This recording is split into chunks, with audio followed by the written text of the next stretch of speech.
1er septembre 1939. Les troupes allemandes envahissent la Pologne.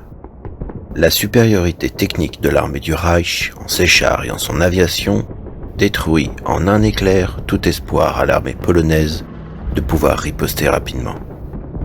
Le lendemain, la Grande-Bretagne, la France et l'Union soviétique déclarent la mobilisation générale. Les Alliés exigent l'arrêt immédiat et total des hostilités. Le 3 septembre, Hitler a complètement ignoré leur dernier ultimatum. En réponse à l'agression, la Grande-Bretagne et la France déclarent logiquement la guerre à l'Allemagne nazie.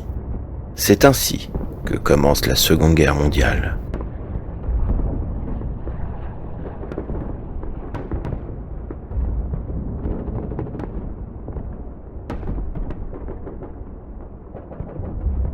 La population européenne est alors médusée. Elle ne comprend pas que l'on doive encore se battre contre un ennemi vaincu il y a tout juste 20 ans. La précédente guerre était censée être la der des der. Personne n'a envie de revivre ça. Pour beaucoup, c'est la consternation. Le 8 septembre, le Royaume-Uni et la France décrètent le blocus naval de l'Allemagne. La veille, la France avait alors commencé son offensive dans la région allemande de la Sarre.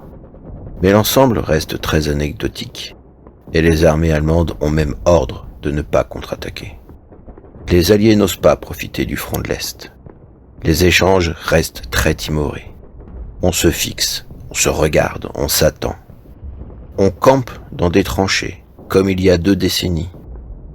De l'autre côté de la Manche, on se retrouve dans une atmosphère très étrange.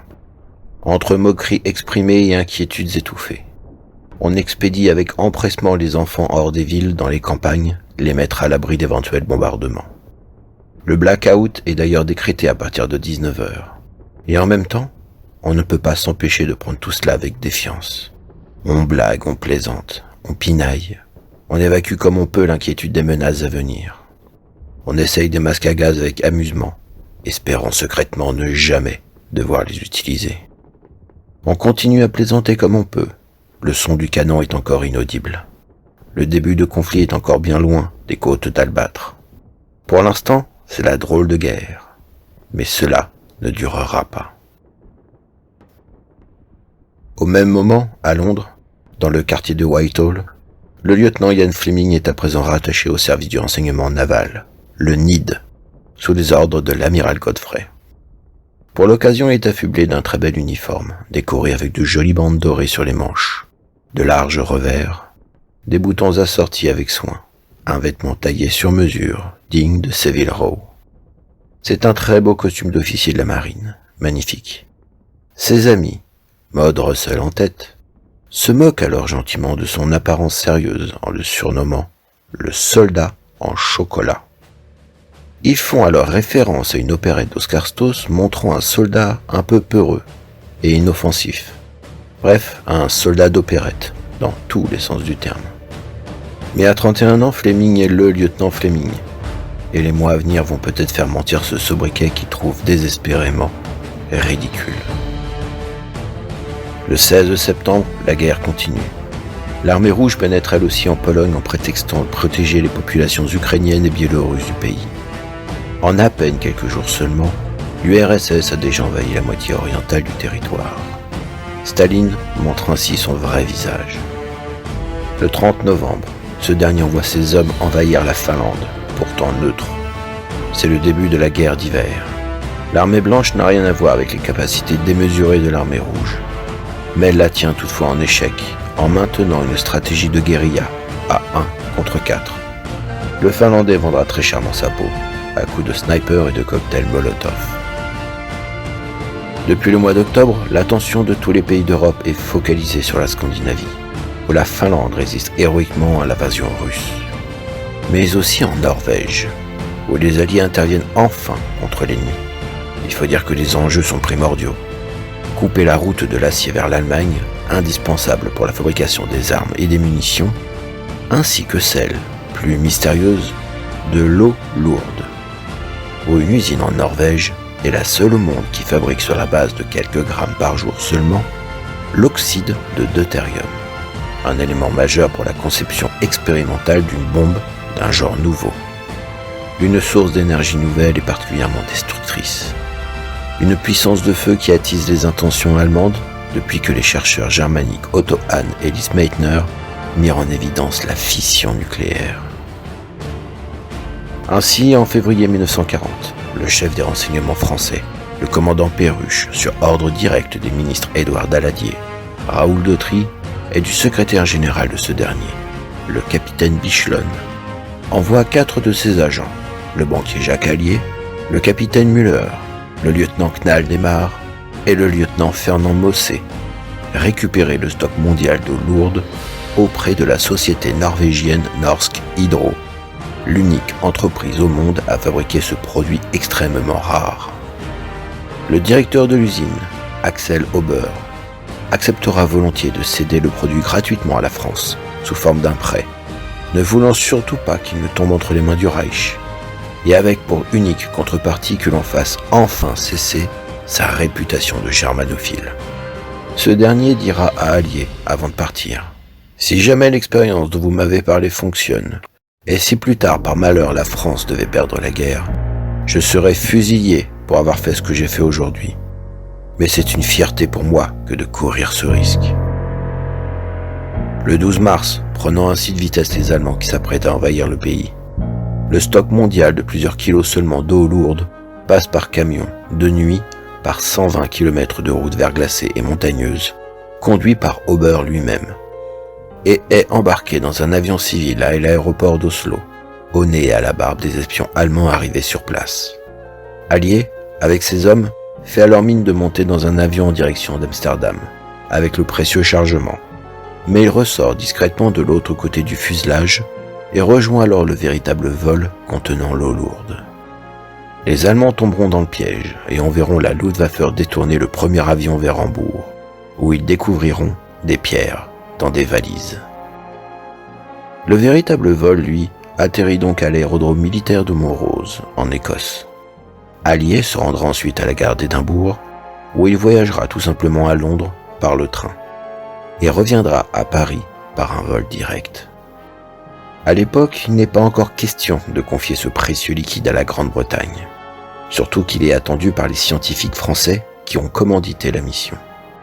Le prix Nobel Frédéric Joliot-Curie, Hans von Alban et Lev Kowarski, 3 des scientifiques en charge de la recherche atomique française et détenteurs d'un brevet sur la bombe atomique.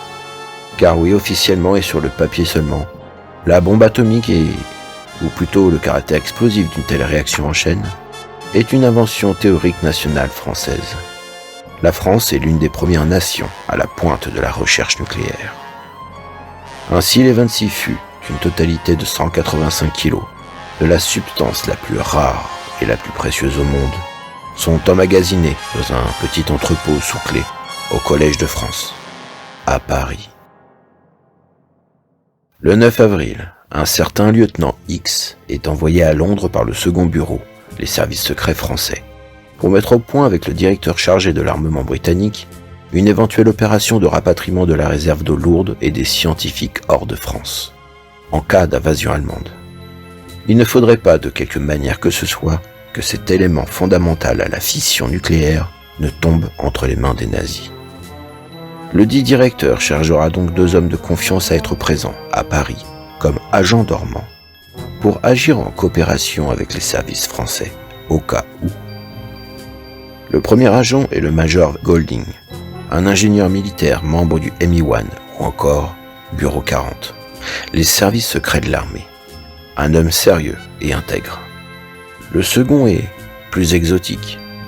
Il n'est pas un militaire, il est une sorte d'aventurier, un dandy voyou à la Clark Gable. Lord Charles-Henry George Howard, dit Jacques Howard, 20e comte de Suffolk, 13e comte de Berkshire, ancien militaire dans les Scots Guards, viré de l'armée à cause de ses débordements et d'une douleur chronique au genou qui le rendit boiteux, a été marin sur une goélette et devenu un temps cow-boy dans un ranch australien, a épousé une danseuse de ballet américaine, tireur d'élite, expert en explosifs, possesseur d'une maîtrise à l'Université des sciences d'Édimbourg, professeur de chimie et de pharmacologie à Oxford, membre de la Royal Society of Edinburgh et ayant pour passion deux activités très risquées, les poisons, qu'il consomme avec modération, et le désamorçage de bombes. Wild Jack, comme il aime se faire appeler, ou tout simplement Suffolk, est une personnalité des plus atypiques qui dépasse réellement tous les personnages de fiction que l'on connaisse, et qui mériterait largement d'être vu comme le croisement entre un Sherlock Holmes, un James Bond et un Jack Sparrow. Suffolk est tout simplement l'une des personnes que l'État britannique appelle pour résoudre les missions délicates. Les agents Golding et Suffolk sont donc envoyés à Paris, tout comme leurs secrétaires respectives, Miss Nicole et Miss Morden, chargées toutes deux de retranscrire leurs journaux de bord.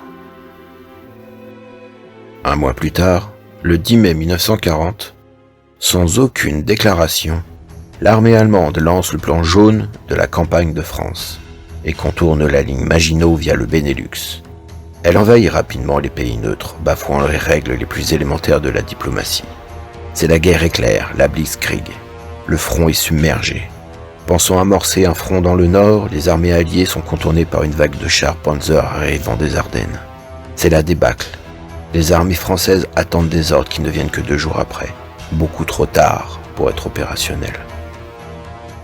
En à peine une semaine, la France a dès à présent déjà perdu la guerre. L'état-major est anéanti, mais les armées françaises, quasiment de manière autonome, tentent par tous les moyens de freiner le raz-de-marée allemand, et se battent comme des diables aux côtés des Belges, des Canadiens et des Anglais. Ils se replient comme ils peuvent dans une poche autour de la ville de Dunkerque. À Londres, Winston Churchill est aussitôt nommé Premier ministre, mais le lion ne promet rien d'autre à offrir que du sang, du travail, des larmes et de la sueur. Le 16 mai, au vu de l'avancée spectaculaire de l'armée allemande, les produits comme l'eau lourde, du radium, du matériel scientifique ainsi que 8 tonnes de minerais d'uranium venus du Congo belge sont aussitôt acheminés à Clermont-Ferrand, où ils seront mis à l'abri dans les coffres d'une succursale de la Banque de France. Puis le 24 mai, l'eau lourde sera finalement cachée dans une cellule de la prison de Riom. Le 26 mai, commence l'évacuation de Dunkerque, surnommée l'opération Dynamo. L'armée anglaise y est en déroute, les Français et les Belges les aident à évacuer. C'est le chaos, la plage est bondée, les attaques aériennes de la Luftwaffe font des carnages. Le ciel est noir des fumées d'incendie et la plage est noire des soldats qui attendent d'être évacués. Le choix est clair, coûte que coûte, il faut sauver le plus de forces possible à travers la mer du Nord. 338 226 hommes, dont 120 000 Français et Belges, seront évacués au lieu des 45 000 prévus à l'origine. Tout cela grâce à l'incroyable élan de solidarité de plus de 800 petits bateaux venus d'Angleterre. Des civils, des marchands, des pêcheurs, tous appelés en renfort bénévolement et qui permettront de ramener le gros des troupes. Heureusement, à ce moment-là, Berlin hésite, et les Panzers attendent à juste 15 km seulement de la ville, sur la seule décision, encore inexplicable aujourd'hui, d'Adolf Hitler. Le 4 juin, Dunkerque est tombée et est devenue une cité allemande dès que le dernier tanker est sorti du port. Les troupes françaises et anglaises restantes seront faites prisonnières. Parmi elles, un dénommé Michael Fleming, le petit frère de Yann. Churchill le soir même prononcera son célèbre discours « We shall fight on the beaches ». We shall defend our island, whatever the cost may be. We shall fight on the beaches, we shall fight on the landing grounds, we shall fight in the fields and in the streets, we shall fight in the hills, we shall never surrender. Les 10 et 11 juin, le gouvernement français quitte Paris pour la région de Tours. Avec l'arrivée prochaine des Allemands, Suffolk et Golding, ainsi que leurs secrétaires, partent pour Orléans, où ils attendent leurs ordres de mission qui ne viendra que le 15 juin. Il leur faudra alors évacuer les scientifiques français au port de Bordeaux, ainsi que l'eau lourde sur un navire civil baptisé le SS Home Park. Entre les 10 et 13 juin, Ian Fleming est envoyé en urgence par avion, en France. Il n'aura même pas le temps de décommander son dîner avec Maud Russell prévu pour le 13. Non pas qu'il soit devenu du jour au lendemain l'homme de la situation, mais Godfrey a toute confiance en lui et en ses capacités de persuasion. Mais surtout, il a un gadget, une radio, sans fil et portative. Ce n'est pas Noël, mais il peut à tout moment contacter Godfrey pour lui faire son rapport et recevoir ses ordres sans intermédiaire, de n'importe où. Pour l'époque, il s'agit d'un élément extrêmement rare, surtout entre les mains d'un lieutenant solitaire. Le premier objectif d'UNID est tout d'abord d'évacuer les services secrets anglais, stationnés à Paris.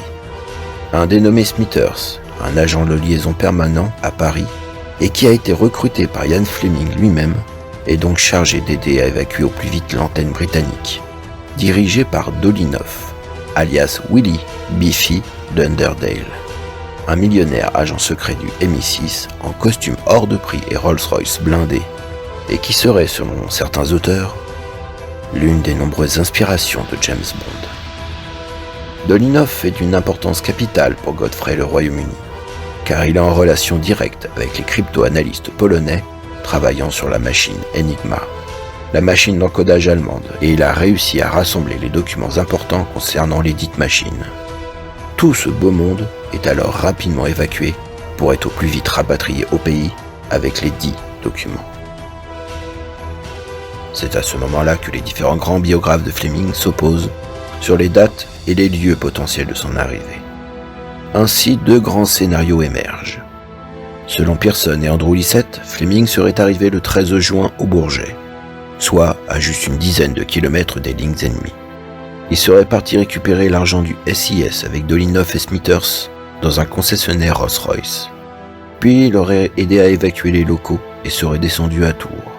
Le tout dans la même journée, sans oublier que sa fuite se ferait dans la masse des Parisiens en exil. Et selon l'historien français Christian Destremaux, il serait arrivé le 10 ou encore le 11 juin à Paris. Il aurait été accompagné jusqu'à la ville de Maintenon, près de Tours, avec un attaché naval britannique. Il estima le moral des officiers français étant à même d'approcher Darlan, ce qui semble être l'option la plus réaliste. Fleming aurait tout simplement fait partie des troupes anglaises, amenées en même temps que la délégation de l'état-major, venue le 11 juin dans la région de Tours pour la conférence de Briare. Peut-être en a-t-il profité pour rencontrer Dolinov et récupérer l'argent du SIS au passage. Difficile à savoir. Quoi qu'il en soit, et quelle que soit la version choisie, Fleming est de toute manière présent à Tours le 13 juin au soir. Et Smithers est à Chêne-le-Château, avec l'antenne parisienne du SIS et les précieux documents des machines Enigma. Fleming aurait alors pour mission de rentrer en contact avec l'amiral français, Darlan. Mais ce dernier est inaccessible. Pourquoi cette mission ? Depuis 3 jours, Tours et sa région sont le nouveau QG du gouvernement français. Et sur la demande du Premier ministre, Winston Churchill, l'endroit est devenu le lieu des réunions entre l'état-major français et les membres du gouvernement de Sa Glorieuse Majesté. Churchill en personne est présent depuis le 11 juin. Le but est de connaître les intentions des Français face à l'invasion allemande et mettre au point une contre-offensive. Mais à la fin du colloque, le 13 juin, le bilan est exécrable, car tous sont défaitistes. Pour la majorité, l'armistice est la seule voie possible. Seul le président du Conseil, Paul Reynaud, et son sous-secrétaire d'État, un grand gaillard du nom de Charles de Gaulle, montrent un état d'esprit combatif et une vision planétaire du conflit, pensant utiliser les colonies comme refuge et tremplin pour revenir se battre. Une vision que partage Churchill. Mais si l'état d'esprit résigné des vaincus est évident, un autre paramètre reste dans l'ombre. Quel est l'avenir de la flotte française ? La seule journée où les Britanniques purent avoir l'avis de l'amiral naval en chef, François Darlan, le 12 juin, celui-ci leur avait promis verbalement que la marine française ne tomberait jamais entre les mains des Allemands. Ce que les Britanniques reçurent avec énormément de méfiance et de scepticisme, et même De Gaulle lui-même ne comprend pas comment la France pourrait se rendre à l'ennemi et empêcher ce dernier de s'accaparer ses forces militaires. Pour lui, les dires de Darlan n'ont absolument aucun sens. Et c'est là qu'intervient Fleming. Ce dernier est chargé par Godfrey de suivre le gouvernement français en déménagement pour Bordeaux et de combler l'absence de l'agent de liaison officiel, et d'obtenir des précisions sur les projets de Darlan. Bref, d'aller à la pêche aux informations, comme un journaliste à l'époque de Reuters. Ainsi, le soir du 13, Churchill et ses généraux repartent alors en colère de Tours, se sentant trahis par tous leurs alliés. Tous sauf peut-être De Gaulle et Reynaud. Le 14 juin, Paris tombe. Les bottes de la Wehrmacht frappent le pavé des Champs-Élysées. Les Français sont effarés, écœurés. Le gouvernement français, quant à lui, s'installe à Bordeaux et se réunit à l'hôtel-restaurant Le Chapon Fin, un établissement de très haute gamme. Et au dire des témoins, ils n'ont pas perdu leur appétit. Le 15 juin, c'est le début de l'opération Ariel. L'embarquement des troupes et des civils britanniques, polonais, français et tchèques en fuite vers l'Angleterre. La suite de l'opération Dynamo, étendue cette fois à toute la côte atlantique française. Une centaine de kilomètres de là, à Clermont-Ferrand, de bonne matinée, Joliot-Curie, Alban et Kowarski sont alors contactés par le mystérieux lieutenant X. Il s'agit en vérité de Jacques Allier qui vient récupérer le stock mondial d'eau lourde et qui doit accompagner les scientifiques à Bordeaux pour les faire évacuer vers l'Angleterre avec l'aide de Suffolk. Tandis qu'ils mettent au point leur fuite, une première équipe de scientifiques menée par le Nobel Jean Perrin et le physicien Serge Gorodevsky s'occupe dès à présent du convoyage des 8 tonnes d'uranium, partant pour Bordeaux en camion avec une journée d'avance. L'uranium est alors sous forme de minerai et les risques de radiation sont réels, bien que confinés. Ce qui est également le cas du seul gramme de radium rapporté par Joliot-Curie, gardé sous une chape de plomb.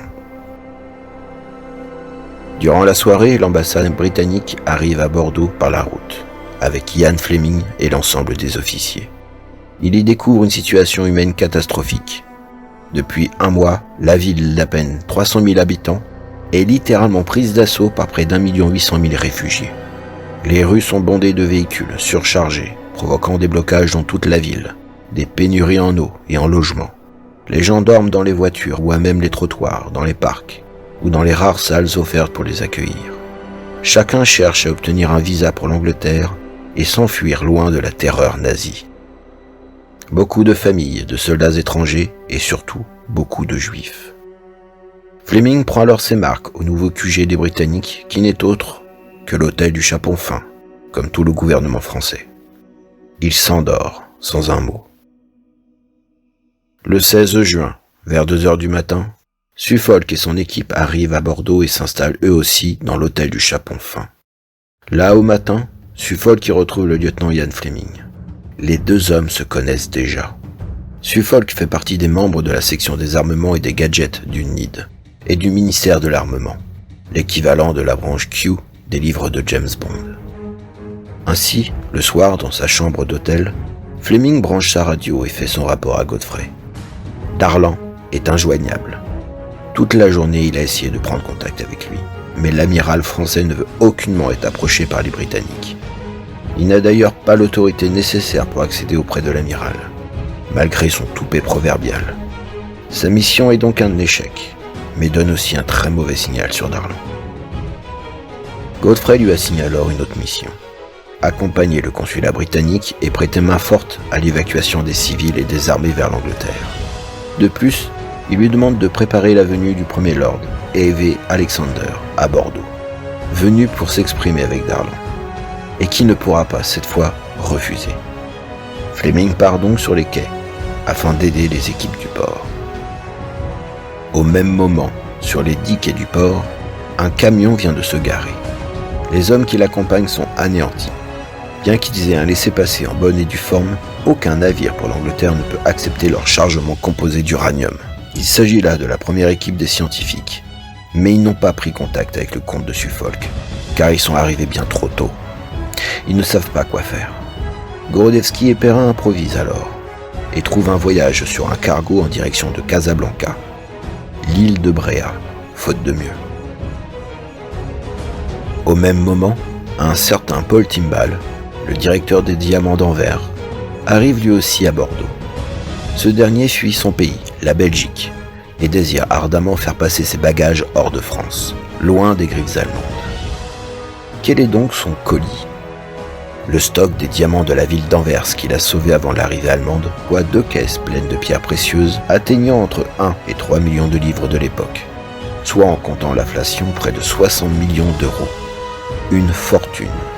Cela fait plus d'un mois qu'il voyage entre Cognac, Royan, Tours, Orléans, Bordeaux et Londres pour arriver à faire passer son chargement et mettre sa famille en sécurité. Et tout cela dans le secret le plus absolu. Ainsi, une fois arrivé au terme de son odyssée à l'ambassade belge, il reçut enfin son laissez-passer et ses billets pour monter à bord du vaisseau qui l'emmènera en toute sécurité en pays Albion, le SS Broompark. De son côté, au port du Verdon, Fleming, lui, est à présent membre des autorités portuaires. Il commence à prendre ses marques et fait le tour des différents navires pour savoir lesquels sont susceptibles d'accueillir des réfugiés. Selon la légende, Fleming, au capitaine de navire rétif, leur aurait dit « Si vous ne prenez pas ces gens à bord et ne les transportez pas en Angleterre, je peux vous promettre que si les Allemands ne coupent pas vos bateaux, la Royal Air Force, elle, s'en chargera. » Puis il constate que Lord Suffolk prend littéralement possession d'un charbonnier britannique particulièrement hideux, le SS Broompark justement, dont le commandant Paulsen, un Norvégien, s'était dit favorable pour accueillir environ 800 réfugiés. Plus loin, à l'hôtel de Nesmond de Bordeaux, à 17h, à la suite du Conseil des ministres du gouvernement français, le président de la République, Albert Lebrun, nomme le maréchal Pétain comme successeur de Paul Reynaud au poste de président du Conseil. Arrivé de Londres quelques minutes après la séance, De Gaulle est au pied du mur. Il ne fait plus partie du gouvernement. Il n'a de fait plus aucun rôle politique, plus aucune influence. Au pire, il est maintenant affiché comme un opposant du gouvernement. Le soir approchant, le général anglais Spears, un ami intime de Churchill, mais surtout le chef du MI6 en France, propose à Reynaud et à De Gaulle de rejoindre Londres dans la nuit. Si Reynaud refuse, De Gaulle, après une longue hésitation, accepte. Reynaud lui remet alors 100 000 francs des fonds secrets et lui souhaite bonne chance. Ainsi, dans la nuit du 16 au 17 juin, l'homme qui deviendra le leader de la France libre décide à cet instant de continuer le combat et de rejoindre Londres dans l'avion personnel de Spears. Simulant toutefois un kidnapping à la fois pour ne pas passer pour un traître ou un lâche, mais surtout car il sent qu'il risque de se faire arrêter à tout moment par Pétain pour haute trahison. Dans la même nuit, à Clermont-Ferrand, les scientifiques et le lieutenant allié récupèrent l'eau lourde, le gramme de radium, leurs documents et des instruments de recherche pour prendre la route vers Bordeaux, où les y attendent leurs contacts britanniques, le major Golding et Lord Suffolk. C'est Alban qui s'occupera du transport du radium. Il mit ainsi sa femme et son bébé à l'avant du véhicule, le radium entreposé dans le coffre et les bidons d'eau lourde sur les sièges de derrière pour absorber les radiations, faisant route ainsi vers Bordeaux pendant la nuit. Le 17 juin, dans la nuit, Smithers a réalisé sa mission avec succès. Ici, en Gironde, les membres du SIS parisien, avec les documents Enigma ainsi qu'une bonne partie des membres de l'ambassade britannique non indispensables, prirent place à bord du HMS Arethusa, en direction de l'Angleterre. Il quitte alors les bords de la Garonne, soulagé.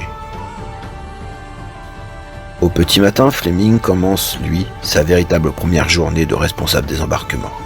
Il s'occupe d'une partie du port, enregistre les bateaux, oriente les foules, vérifie les visas, fait monter les différents matériels et bagages. Comme tous les autres officiers, il met la main à la pâte pour fluidifier l'exode.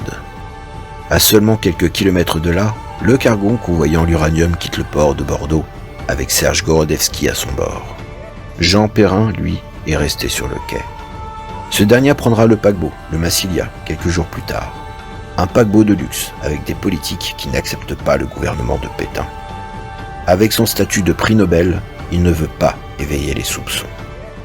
Paul Timbal, quant à lui, est à Royan, chercher sa femme et ses enfants, ainsi que pour récupérer le stock de diamants laissé dans une banque de la ville de Cognac. Il y rentre sur Bordeaux vers midi et quart. Il entend par les radios françaises que le maréchal Pétain s'apprête à faire son allocution aux Français. C'est le cœur serré que je vous dise aujourd'hui qu'il faut cesser le combat. Enfin arrivé à Bordeaux après des heures de route, Allier, Alban, Kowarski, Joliot-Curie et d'autres scientifiques rentrent en contact avec le consulat britannique où ils sont dirigés vers Lord Suffolk. Ce dernier fait immédiatement monter la cargaison à bord du Broom Park, ainsi qu'il y installe les familles. Timbal lui aussi fait installer sa famille, sa femme et ses jumelles, dont ce sera l'anniversaire le lendemain. Dans le navire charbonnier, les femmes et les enfants occupent les cabines. Les hommes, eux, dorment où ils peuvent. Le charbonnier est sale, rempli de poussière, d'humidité. Ce n'est pas un paquebot de luxe, mais pour beaucoup, il est alors le seul espoir de fuir l'Holocauste. Malheureusement pour les atomistes, ils n'ont pas de laissez-passer leur permettant de rejoindre l'Angleterre. Et de plus, depuis la nomination de Pétain, ils risquent de se faire arrêter à tout moment. Ils se rendront demain à la préfecture, au risque de ne pas revenir. Chinant entre les wagons désaffectés du port, Goldin et Suffolk découvrent environ 600 tonnes de matériel divers venus tout droit des États-Unis et complètement laissés à l'abandon, allant de la machine-outil à des mitrailleuses lourdes et surtout à des moteurs d'avion. Des pièces détachées qui seraient alors très utiles à la RAF, une aubaine. Surtout quand on sait ce qui attend l'Angleterre dans les mois à venir. Pearson et Lissette, dans leur biographie, préciseront que ce fut Fleming qui supervisa la montée de ce matériel. Des moteurs d'avion pour la Royal Air Force.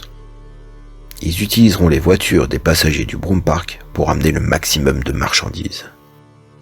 Le 18 juin, à 11h, un paquebot français, le Mexique, pénètre dans l'estuaire de la Gironde et explose au contact d'une mine magnétique.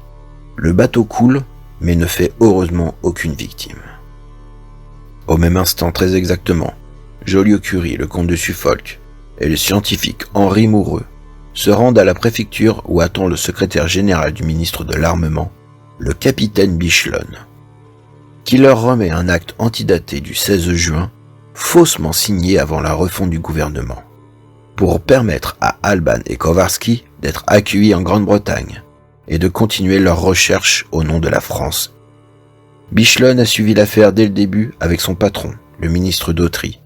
Il s'agit pour lui de finir l'opération. Or, sans bien s'en rendre compte, ou bien justement il en a pleinement conscience, et bien qu'ironiquement il deviendra ministre du gouvernement collaborationniste de Vichy, il vient de faire là le tout premier acte de résistance administrative français. Et de fait, il légitimise les travaux des atomistes en Angleterre pour le compte de la France libre. Il se fera alors arrêter bien plus tard par les Allemands pour cet acte, mais il se fera également libérer grâce à ses soutiens politiques. À présent, les feux verts sont donnés pour lever l'ancre et voguer vers la Grande-Bretagne. Or, Joliot-Curie, lui, ne viendra pas. Bien que Allier le supplie de se réfugier en Grande-Bretagne, il ne veut et ne peut abandonner sa famille et sa femme, Irène, malade de la tuberculose à ce moment-là.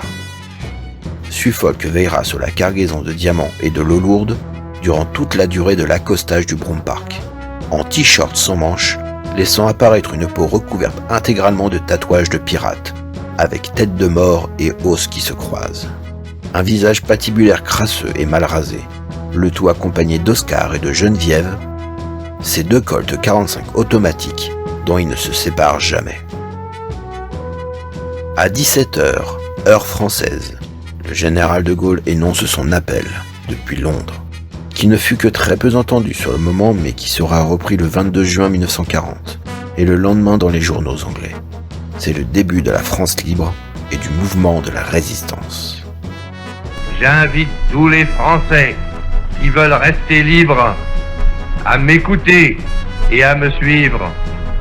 Vive la France, libre dans l'honneur et dans l'indépendance. Le 19 juin, le SS Broom Park quitte le port de Bordeaux pour Falmouth, en Angleterre. Avec lui, 101 passagers, dont 33 scientifiques de renom et leurs familles, Alban et Kowarski, ainsi que leurs 26 bidons d'eau lourde, les diamants et leur convoyeur Paul Timbal, plus de 600 tonnes de matériel aéronautique. Plus tard, le comte de Suffolk, le major Golding, Paul Timbal et le charpentier du navire feront construire un radeau pour y ancrer les 2 caisses de diamants et les barils d'eau lourde.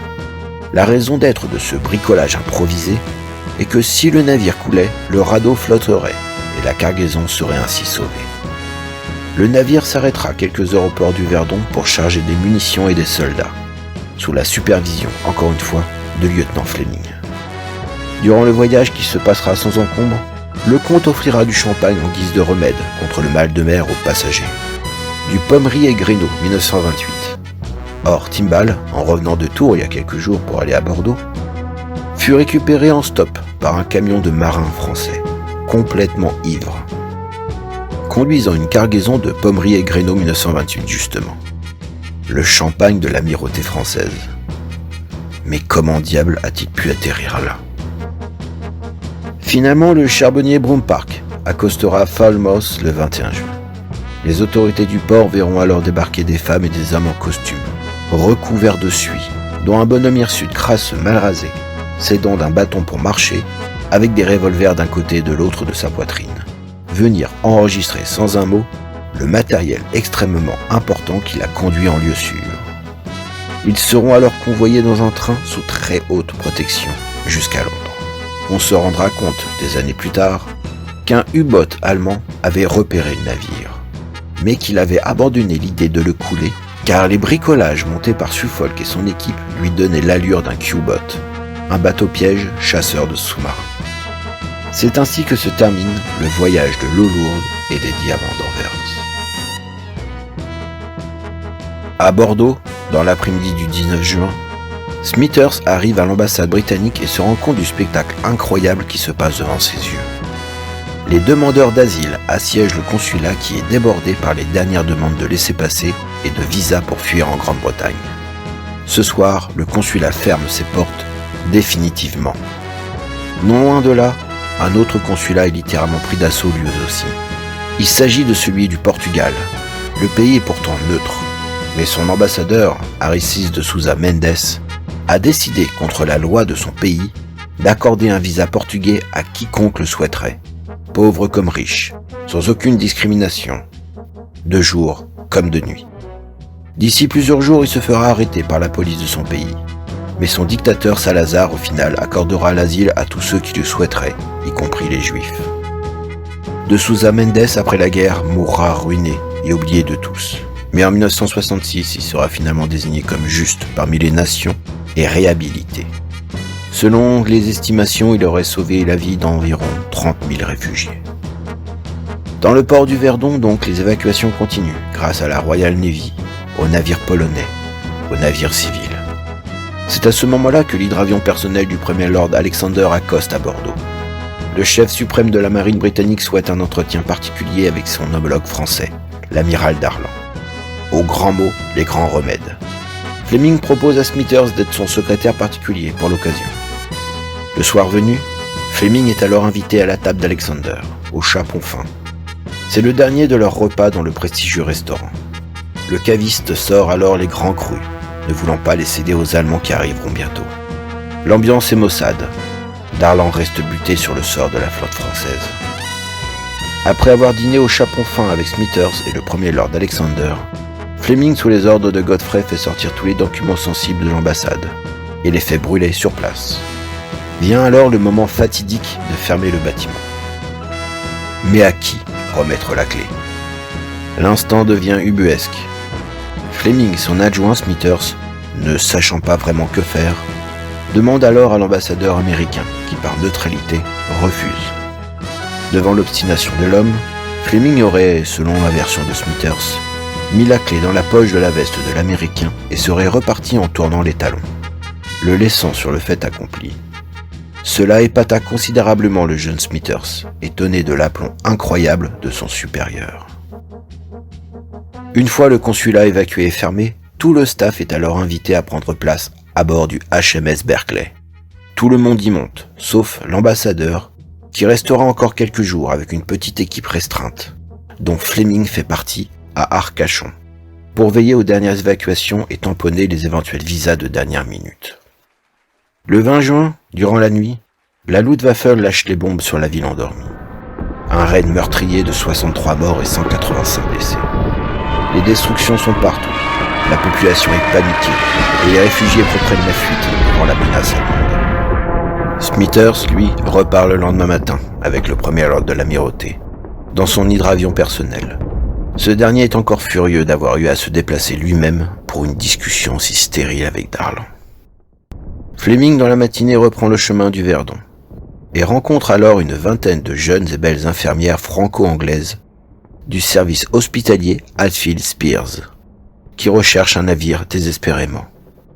Il reconnaît parmi elles un visage familier de ses soirées londoniennes, Mary Spears, de son nom de jeune fille Mary Borden, la femme du général Spears justement, la cofondatrice de l'effectif médical qui, désobéissant aux ordres de son mari et général d'abandonner au plus vite le pays, ne veut pas abandonner ses filles et les accompagne jusqu'au bout, partageant leurs tribulations. Il faut dire que Marie est une vétérante de la guerre. Elle tenait déjà un hôpital militaire mobile lors de la Première Guerre mondiale. Fleming les invite alors à la villa d'Arcachon, la résidence provisoire de l'ambassadeur, où elles peuvent se restaurer et se baigner sur la plage, oubliant un peu leurs soucis. Dans son livre autobiographique « Voyage dans une impasse », sorti en 1946, bien avant la starification de Fleming, Mary Borden notera que Yann n'était plus le jeune homme frivole et inconscient qu'elle avait rencontré à Londres.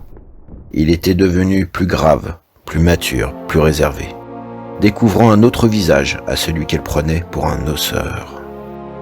Ce dernier leur trouvera finalement une embarcation pour l'Angleterre, le Galatea, qui accostera dans les environs d'Arcachon. À 15 heures, Bordeaux est déclarée ville ouverte. Le 21 juin, c'est le dernier jour à Bordeaux et au port du Verdon pour Fleming. Il continue cependant son œuvre, à gérer sa partie des quais, comme tous les autres officiers tels que lui, qui suent sang et eau pour évacuer le maximum de monde. À 14 heures, le paquebot Massilia quitte la France pour le Maroc, avec tout l'ancien corps gouvernemental, dans l'indignation générale de la population et de l'équipage, qui voit cela comme une suite des responsables de la débâcle. Une grève, une spécialité française, est alors déclarée au bord du bateau, qui partira tout de même sous la menace allemande. Bien qu'il soit parti plus tard que son confrère Gorodevsky, Jean Perrin, le responsable du convoi d'uranium, arrivera plus tôt que lui à Casablanca.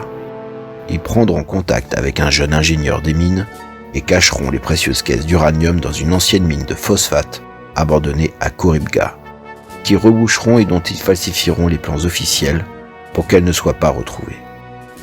L'uranium y restera pendant toute la durée de la guerre et ne sera ramené en France qu'en 1946. Le soir du 21, en pleine nuit, dans le noir absolu, les infirmières embarquent secrètement sur le navire Galatea. Mais finalement, elles seront transférées sur l'Étric, un navire civil alors surchargé de soldats tchèques et polonais, sur décision de l'amiral, car le Galatea est un navire de guerre et ne peut les accueillir en cas de feu ouvert, aux grandes dames de Fleming et de ses jolies demoiselles.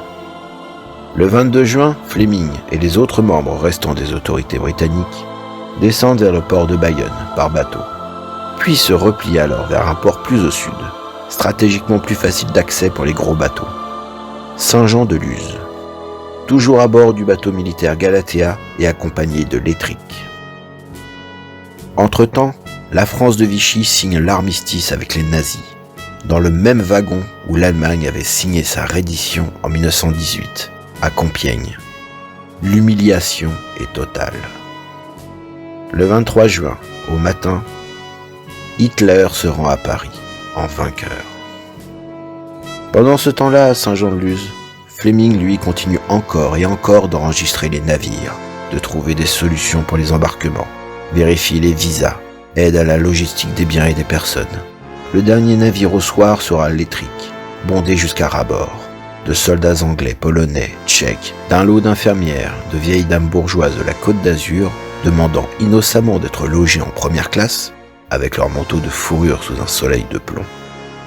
Et d'un dernier venu des plus improbables, le roi Zog d'Albanie et sa suite, avec sa femme, son fils, ses domestiques et ses concubines, mais également avec le trésor albanais. Le tout pour monter à bord du dernier navire surchargé, dans la précipitation la plus totale, tout en laissant derrière eux leur Rolls-Royce et leur Bentley, désormais à disposition du premier venu. Le 24 juin au petit matin, l'ambassadeur Fleming et les dernières unités britanniques vogueront vers l'Angleterre, à bord d'un bâtiment qui restera dans les mémoires de Fleming, le HMS Galatea. Ils arriveront à Plymouth dans la nuit. Galatea comme le prénom de la belle Gala Brandt dans son roman Moonraker, et dont le père est justement membre d'équipage quand elle est née. Le Galatea qui fut au final le tout premier navire de guerre sur lequel est monté l'officier lieutenant de la marine, Ian Fleming, le soldat en chocolat. Son baptême dans la Royal Navy. Le 26 juin, Fleming repartira en avion pour l'Espagne, via le Portugal, pour une autre mission. Très ironiquement, il prendra le vol de la compagnie allemande Lufthansa. Il apprendra également que son petit frère Michael a été blessé et fait prisonnier par les Allemands. Quant à Winston Churchill, il annoncera la fin de la bataille de France et le début de la bataille d'Angleterre.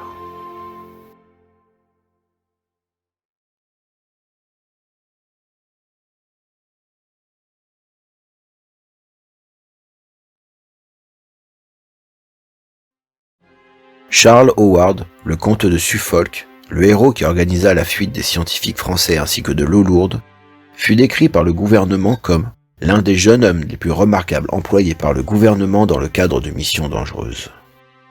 Avec son chauffeur et sa secrétaire, il aida à désamorcer les obus qui n'avaient pas explosé au sol lors des blitz sur Londres. Ils en neutralisèrent plus d'une trentaine, un exploit. On appela ainsi ce trio la Sainte Trinité. Il mourut malheureusement dans l'explosion d'une de ces bombes qu'il chercha à désamorcer, un an plus tard. Il reçut l'hommage de Churchill lui-même. Il est particulièrement étonnant qu'il soit autant méconnu du grand public, alors que l'histoire de l'opération Golden Suffolk soit en vérité l'une des plus importantes de l'histoire, décisive pour la suite de la guerre, et l'une des mieux retranscrites grâce aux journaux laissés par leurs secrétaires, Miss Morden et Miss Nicole. Les témoignages des différentes personnalités, ainsi que des scientifiques, le capitaine Paulson ou encore Paul Timball, ou encore Golding lui-même, décrivent parfaitement l'aventure sans aucune trace d'ombre. Lord Suffolk n'a jamais été considéré comme un James Bond potentiel, ni même cité lors de l'épisode par les biographes de Fleming, sauf peut-être par Andrew Lycett qui le nomme rapidement, alors qu'il en a toutes les caractéristiques. Et pour finir avec cet homme incroyable, une coïncidence fait que le nom de jeune fille de la mère de Suffolk était Leiter. Mais ce n'est pas lui qui va donner son nom au meilleur ami de James Bond. C'est son cousin éloigné, Thomas Leiter. Mais ça, c'est pour une autre histoire encore. Alban et Kowalski, les deux scientifiques, laisseront l'eau lourde à disposition des Anglais, où elle sera cachée un temps juste à côté des joyaux de la couronne de Windsor, avant de partir pour le Canada, où elle y restera en sécurité. Ils continueront leurs travaux sur le nucléaire, représentant la France aux côtés des Britanniques, puis partiront eux-mêmes pour le Canada, et finalement participeront, comme beaucoup d'autres scientifiques, au très célèbre projet Manhattan. Dans une note au Premier ministre Churchill en mars 1945, Anthony Eden soulignera à quel point la venue d'Alban et Kowalski en Grande-Bretagne a été décisive pour la poursuite des travaux sur l'arme nucléaire. Frédéric Joliot-Curie, quant à lui, restera en France, où il travaillera à Paris, informant la résistance des avancées allemandes dans le domaine du nucléaire au péril de sa vie, et ainsi que pour s'occuper de sa femme, Irène Joliot-Curie, elle aussi prix Nobel, spécialiste de la radioactivité et malade de la tuberculose. Après la guerre, le trio Joliot-Curie, Kowalski et Alban fabriquèrent le premier réacteur nucléaire civil français, la pile Zoé, avec l'eau lourde restituée par le Canada et payée comptant à l'entreprise Norsk Hydro, l'uranium revenu du Maroc et le gramme de radium comme déclencheur de la réaction.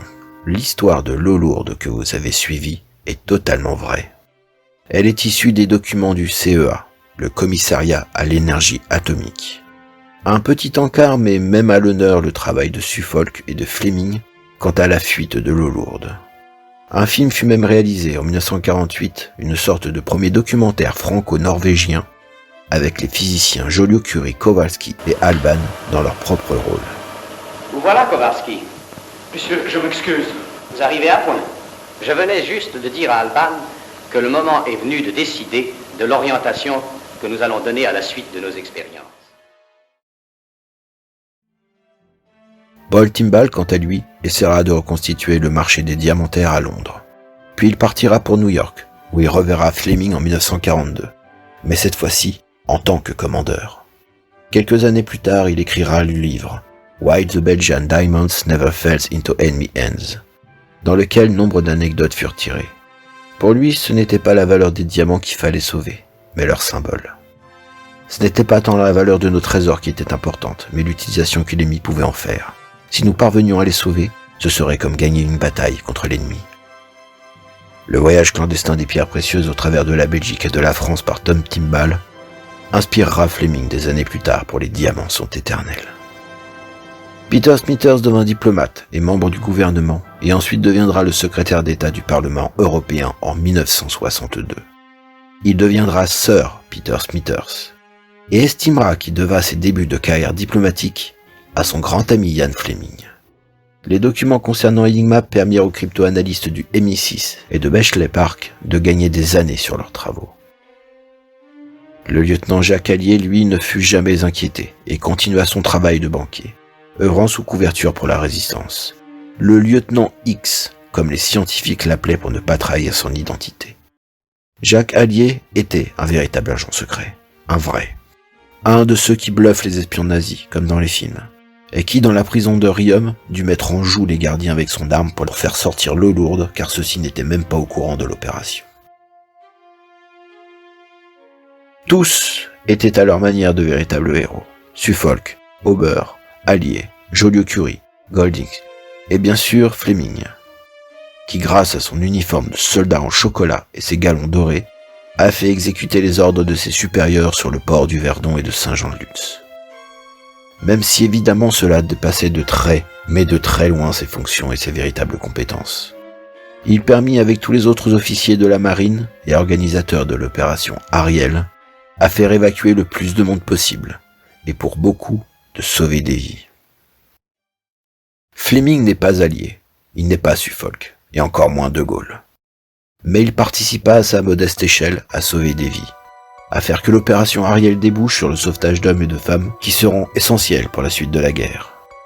Et si Pearson et Lissette, eux, suggèrent que Fleming soit à ce moment de sa vie un commandeur pour valoriser ses actes, les registres militaires officiels, eux, indiquent qu'il passera juste lieutenant-commandeur le 24 juillet 1940, et commandeur en seulement 1941. Même sur Wikipédia, on peut y trouver l'erreur, car venant d'auteurs sérieux. Or, même en lieutenant, il n'avait pas besoin d'être glorifié pour cela. James Bond lui aussi sera officier de la marine, un commandeur. Plusieurs fois les films l'ont montré dans son uniforme, lui donnant ainsi beaucoup de prestance et rappelant au public qu'il n'est pas juste un héros, un agent secret, mais qu'il est surtout un militaire au service de son pays, comme tous les autres militaires qui se battent eux aussi pour leur pays. On notera ainsi que Daniel Craig fut nommé commandeur honoraire de la Royal Navy, juste avant la sortie de Mourir peut attendre, alors qu'il avait été critiqué car il portait un gilet de sauvetage sur le hors-bord, le montrant au public pour la première fois lors de Casino Royale. Et que Pierce Brosnan posa dans la même pose exactement que Ian Fleming sur sa célèbre photographie officielle pour lui rendre hommage. Ainsi Fleming fut témoin de la fuite de De Gaulle et des opérations les plus incroyables de sauvetage. Il côtoya l'histoire avec un grand H. Il y joua même un rôle à l'endroit le plus décisif du moment, à cet instant, Bordeaux. Quoi qu'il en soit, c'est grâce à son uniforme de marine qu'il a pu afficher son autorité et faire illusion, instaurer un ordre apparent et une organisation qui en vérité échappait à tout le monde, mais qui avait le mérite, au moins, de ne pas déclencher d'hystérie et de mouvements de foule. Car rappelons-le, il n'y connaissait rien en organisation de transport portuaire, il n'y connaissait rien non plus en gestion des hommes et des foules. Bref, il ne se faisait uniquement obéir que via son uniforme. Et dans la panique, l'habit fait le moine. Mais l'histoire ne dit pas si à Londres, à son retour, on continua à l'appeler le soldat en chocolat.